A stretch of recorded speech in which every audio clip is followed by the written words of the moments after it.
Good morning, बैठ जाइए। चलिए साइंस पढ़ेंगे अभी। साइंस में हम लोग किस अध्याय में थे, बता सकते हैं आप लोग कोई? हाँ, क्या अध्याय था? 9 अध्याय का नाम क्या है? बल तथा गति के नियम। तो उसमें से बल का परिभाषा मैं पढ़ाया था। मैं बताया था गति के 3 नियम हम लोग पढ़ने जा रहे हैं, और तीनों नियम कौन दिया है? न्यूटन साहब ने। कौन दिया है? न्यूटन साहब ने। इसलिए पहला नियम को कहते हैं नियम न्यूटन का गति का प्रथम नियम। पहला नियम को क्या बोलेंगे? इंग्लिश में बोलेंगे first law of motion. Newton first of law of motion क्या बोलेंगे? NEWTONS, Newton's first law of motion. और ये क्या है समझिए जरा सा। इसका नियम मैं पहले बता दूं। प्रत्येक वस्तु अपने विराम की अवस्था, जैसे कि कोई वस्तु अगर विराम में है तो विराम की अवस्था, अथवा सरल रेखा में एक समान गति की अवस्था। सरल रेखा इसलिए लगाता है, एक समान गति जब भी होगा सरल रेखा में होगा। बात बुझे ना? वृत्ताकार पथ पर समान गति कभी नहीं होता है जीवन में।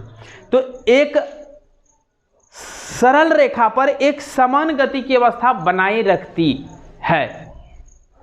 कब तक? जब तक कि उस पर कोई बाह्य असंतुलित बल कार्य ना करे। इसका मतलब ये हुआ, जैसे कि इसको अगर हम यहां रख दे तो कहता है जीवन भर ऐसे ही रह जाएगा, सब दिन ऐसे ही रह जाएगा, जब तक ब्रह्मांड प्रलय की ओर ना चल जाए।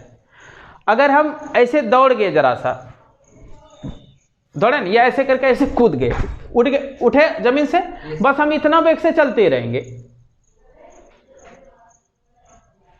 तो फिर नीचे किसे आ जाते हैं? गति का नियम, पहला नियम बता रहा है कि जो वस्तु विराम में है वह विराम में ही रहेगा, और जो गति में है वह गति में ही रहेगा। कब तक? जब तक कि उस पर कोई बाह्य असंतुलित बल कार्य ना करे। जैसे कि ये विराम में है तो विराम में ही रहेगा। सरल शब्द में किताबी भाषा छोड़ दो, ठीक ना? किताब में लिखा है प्रत्येक वस्तु अपने विराम की अवस्था अथवा सरल रेखा में एक समान गति की अवस्था बनाए रखती है जब तक कि उस पर बाह्य असंतुलित बल कार्य ना करे। और सरल शब्दों में समझिए कि जो वस्तु विराम में है वह विराम में ही रहेगा, जो गति में है वह गति में ही रहेगा, जब तक कि उस पर बाह्य असंतुलित बल कार्य ना करे। यह गति का एक नियम हुआ, गति से संबंधित नियम हुआ। क्या गति के बारे में बताया? जो विराम में है वह विराम में रहेगा, और जो गति में है वो गति में रहेगा। कब तक? जब तक बाह्य असंतुलित बल कार्य ना करे। यहां मेरा एक विशेषण वाला शब्द निकल गया, असंतुलित बल। ध्यान दीजिएगा, बल का तो परिभाषा मैं बताया था आपको, लेकिन यहां बल में कैसा बल मैं बता रहा हूं? असंतुलित बल को 2 वर्गों में बांट दो। एक संतुलित बल, संतुलित बल, एक असंतुलित। लिट में लगता है दीर्घी होना चाहिए। बैलेंस फोर्स और इम्बैलेंस फोर्स। संतुलित बल क्या है? संतुलित बल क्या है कि एक बच्चा मेरे पास हो रहे, एक बच्चा कोई हो, और एक और हो। इधर चलो, मयंक आ जा।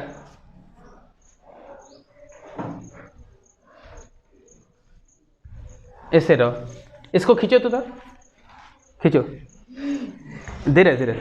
कुछ हो रहा है? ये नहीं ना, उधर से हल्का ठेलो, तो हल्का हल्का बल लगाओ ना, हल्का से हल्का ऐसे ऐसे लगाते रहो हल्का। कुछ हो रहा है? बल नहीं लगा रहा है? लगा तो लगाओ लगाते रहो। हाँ, हटो एक हटा से, देखो ठेला गया ना। तो लेकिन क्यों स्थिरता? फिर लगाओ तो, क्योंकि अगर हम 5 न्यूटन इधर दे रहे हैं पश्चिम तरफ, तो वो 5 न्यूटन किधर दे रहा है? उत्तर पूरब तरफ। तो इसलिए संतुलित बल कार्य कर गया। बल तो लग रहा है लेकिन अपोजिट दिशा में बराबर बल है। संतुलित बल समझे? और असंतुलित बल क्या हुआ? तुम बल लगाओ, बल लगाओ ना। हाँ देखो, हम भी लगा रहे हैं, लेकिन ये क्या क्या ज्यादा बल लगा दिया, तो असंतुलित बल हो गया।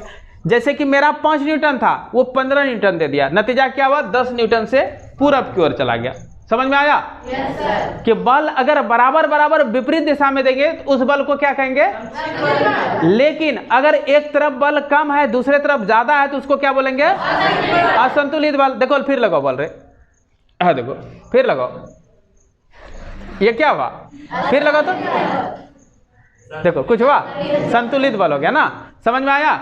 तो संतुलित और असंतुलित दो तरह का बल लगता है। संतुलित बल समझ गया, असंतुलित बल लगे समझ गया? तो अगर जैसे ये है विराम में है, हम इधर से हल्का बल देंगे और इधर से कोई बल दे देगा और बराबर बल देगा। इधर पूरब तरफ से जितना दिए, पश्चिम की ओर जितना दिए, पूरब की ओर उतना ही बल दे देगा। पश्चिम की ओर दिए 2 न्यूटन, पूरब तरफ भी 2 न्यूटन, तब ये विराम में रहेगा, गति में विराम में ही रह जाएगा। लेकिन पूरब तरफ हम देंगे 5 न्यूटन और पश्चिम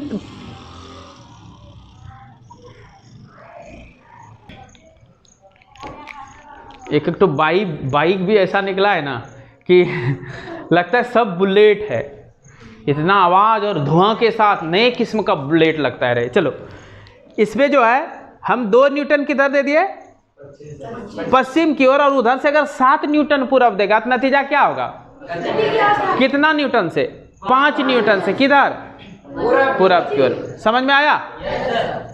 तो असंतुलित बल और संतुलित बल समझ गए? इसको कह सकते हैं शून्य परिणामी बल को संतुलित बल कहते हैं, जिसका परिणाम जो है, रिजल्ट जो है क्या हो जाए, शून्य हो जाए। जब जैसे 5 न्यूटन पूरब 5 न्यूटन पश्चिम, तो परिणाम क्या हो जाएगा, क्योंकि एक प्लस में एक माइनस में हो जाएगा, 0 हो जाएगा। तो इसका परिभाषा होता है, इसको भी मैं समझा दूं, आप लोग याद कर लीजिएगा। शून्य परिणामी बल को क्या कहते हैं, संतुलित बैलेंस, BALANC, बैलेंस बल कहते हैं। जैसे में इसका लिखेगा, जैसे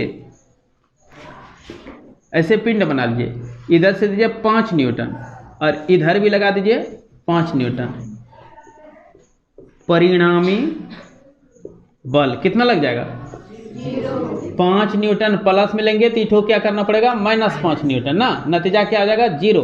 तो शून्य परिणामी बल को हाँ, जिसका परिणाम क्या हो जाए, शून्य हो जाए, उसको क्या कहते हैं। और असंतुलित बल क्या कहेंगे, अशून्य। क्या लिखेंगे, अशून्य परिणामी बल को असंतुलित बल कहते हैं।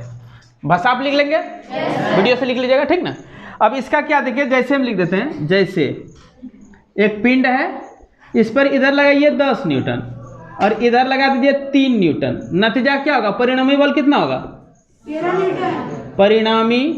परिणामी बल बराबर, इसको अगर आप प्लस लेते हैं, प्लस 10 न्यूटन, तो इसको क्या करना पड़ेगा, -3 न्यूटन, -3 न्यूटन, नतीजा होगा 7 न्यूटन हो जाएगा इसके दिशा में। तो ये अशून्य परिणामी बल को, ये शून्य होगा कि अशून्य, ये अशून्य हो गया। समझ में आया? अब यहां आते हैं, तो न्यूटन का गति का प्रथम नियम बताती है कि जो पिंड विराम में है वह विराम में ही रहेगा और जो गति में है वह गति में ही रहेगा, जब तक कि उस पर बाह्य असंतुलित बल कार्य ना करे। समझ में आया? आप लिख लेंगे, आपके पास मेरा ये रहा, अब लिख लेंगे इसको। और होमवर्क रहा कि न्यूटन का गति का प्रथम नियम याद करें। क्या होमवर्क रहा? गति का प्रथम नियम याद करें। दूसरा होमवर्क रहा संतुलित बल किसे कहते हैं, एक उदाहरण देकर समझाएं। तीसरा होमवर्क रहा असंतुलित बल किसे कहते हैं, एक उदाहरण देकर समझाएं। क्या बन जाएगा? Yes sir. अब इसमें से कुछ लिखो कि लिख लीजिएगा। इसका परिभाषा सरल शब्दों में बनाना है। फिर मैं बोलता, 4 बार बोल चुका हूं, 5वां बार बोल रहा हूं। जो पिंड विराम में है वह विराम में ही रहेगा, जो गति में है वह गति में ही रहेगा, जब तक कि उस पर बाह्य असंतुलित बल कार्य ना करे। मतलब है संतुलित भी करने से कोई हानि नहीं है। कैसा नहीं कार्य करना चाहिए? असंतुलित। जैसे जो विराम में है और इस पर संतुलित को लगा दिया बल, मतलब इधर पश्चिम तरफ से पूरब से पश्चिम दे रहे हैं, पूरब तरफ से 5 न्यूटन और इधर पश्चिम तरफ से भी 5 न्यूटन, तो क्या कुछ होगा? क्या नहीं। ये विराम में है तो विराम में ही रहेगा, इसलिए कहते हैं संतुलित से मतलब नहीं होगा। लेकिन कब तक वो विराम में ही रहेगा? जब तक कि असंतुलित बल कार्य ना करे। कैसा बल? बाह्य असंतुलित बल लग जाएगा, तब नतीजा क्या होगा? विराम से ये और जो गति में चल रहा है, कहिए सर तब तो कोई पिंड जैसे ये फेंक दिए तो इसको गति में ही रहना चाहिए, रुक कैसे जाती है? तो असंतुलित बल गुरुत्वाकर्षण बल लग रहा है। ये वहां नीचे चंडाल पड़ा हुआ है, वो उसको खींच के रोक दिया ना। अब बोले सर इधर फेंक देते हैं, इस दिशा में तो गुरुत्वाकर्षण बल नहीं लगता है, इसको इधर जाना चाहिए। वायु है, चंडाल घर्षण बल लगाने के लिए वायु उसको मारता है धक्का बेवजह का। ये बेचारा अपना जाना चाह रहा था कलम, धक्का कौन मारने लगा? वायु से घर्षण हुआ और घर्षण कर करके धीरे धीरे धीरे धीरे उसको रोक दिया। अगर आप पृथ्वी को हटा दें, किसको? पूरा ये जो सौर मंडल है सारे पिंडों को हटा दीजिए, गुरुत्वाकर्षण बल का काम खत्म। सभी हवा को निकाल दीजिए, घर्षण में लगाने वाला खत्म। उसके बाद आप एक पिंड को फेंक दीजिए, जरा सा बल लगा के फेंक देंगे, 10 न्यूटन बल देंगे तो वो चलते रहेगा बेटा आदिकाल तक। जहां जाइएगा खाली वो घूमता हुआ दिखेगा आपको, और आप एक बार उसमें उछल जाइएगा, बस आप चलते रहेंगे ऊपर, मजा लगेगा। लेकिन कब ये होगा? पृथ्वी नहीं, सारे आकाशीय पिंड, पृथ्वी, चंद्रमा, सूर्य, मंगल, बुध, बृहस्पति, शुक्र, शनि, अरुण, वरुण, यम सबको हटा दो। और क्या कर दो? हवा को भी निकाल दो, तब शून्य बचा। उसमें ना तो कोई घर्षण बल लगाएगा, ना ही कोई गुरुत्वाकर्षण बल लगाएगा। नतीजा क्या होगा? जो गतिशील में अवस्था में आ जाएगा, उसमें किसी को गति दे देंगे तो वह गति में ही रह जाएगा। सर जो मतलब साइंटिस्ट लोग बाहर रहते स्पेस में, हाँ, वो लोग क्या करते हैं? तो मतलब चांद को उस पर गति क्यों नहीं रहता है? क्या मतलब कोई स्पेस साइंटिस्ट लोग जैसे चांद पर गया, हाँ, नमस्ते गया था ना, हाँ, तो उसमें वो गति में काहे नहीं रहा? वहां इसलिए नहीं गति में रहा क्योंकि चंद्रमा में भी गुरुत्वाकर्षण बल है। वो गुरुत्वाकर्षण चैप्टर में पढ़ाऊंगा। पृथ्वी में जो गुरुत्वाकर्षण बल है ना, ये गुरुत्वाकर्षण बल चंद्रमा में भी है, और चंद्रमा का गुरुत्वाकर्षण बल के कारण वो नीचे गिर गया। बात समझे? और कोई क्वेश्चन किसी को? रुका हुआ कैसे रहेगा? क्या रुका हुआ कैसे रहेगा? रुका हुआ, जैसे कि किसी पिंड को हम सब कुछ खत्म कर दिया, हवा और जितने भी आकाशीय पिंड है हमको खत्म करके लिया कैसे रख देंगे, छोड़ देंगे तो ऐसे रह जाएगा, शून्य में छोड़ देंगे ऐसा ही रह जाएगा। बात बुझे ना? अभी क्यों ये नहीं रह पाया, क्यों नीचे गिर गया? वो तो खींच लिया ना, असंतुलित बल लग गया ना। तो पृथ्वी नहीं रहे, पृथ्वी नहीं रहेगी तो कौन गुरुत्वाकर्षण बल लगाएगा? बोलो कौन लगाएगा? कोई नहीं लगाएगा। इसलिए जैसे स्थिर है तो विराम में है तो विराम में ही रह जाएगा। और कोई प्रश्न किसी को? एनीबडी? तो आपके लिए होमवर्क मत रहा कि पहला नियम आपको लिखना है और रट लेना है, और संतुलित असंतुलित बल का परिभाषा लिख के रटना है। कोई दिक्कत? परिभाषा में लिख दिया हूं, इसी तर्ज पर आपको लिखना है। ये पेज में भी लिख के हमको दे दीजिएगा, और कल बोलिएगा सर पूछिए, तीनों बता देते हैं। क्या क्या बताना है आपको? संतुलित बल किसे कहते हैं? तो उत्तर दीजिएगा शून्य परिणामी बल को असंतुलित बल किसे कहते हैं? तो उत्तर दीजिएगा असंतुलित बल कहते हैं। मैं संतुलित का उदाहरण देने कहूंगा तो आप बोलिएगा सर जैसे कोई ट्रॉली है, उसको उत्तर तरफ से कोई 10 न्यूटन बल लगा रहा है और दक्षिण तरफ से भी 10 न्यूटन बल लगा रहा है, तो उस पर जो परिणामी बल होगा वो शून्य होगा।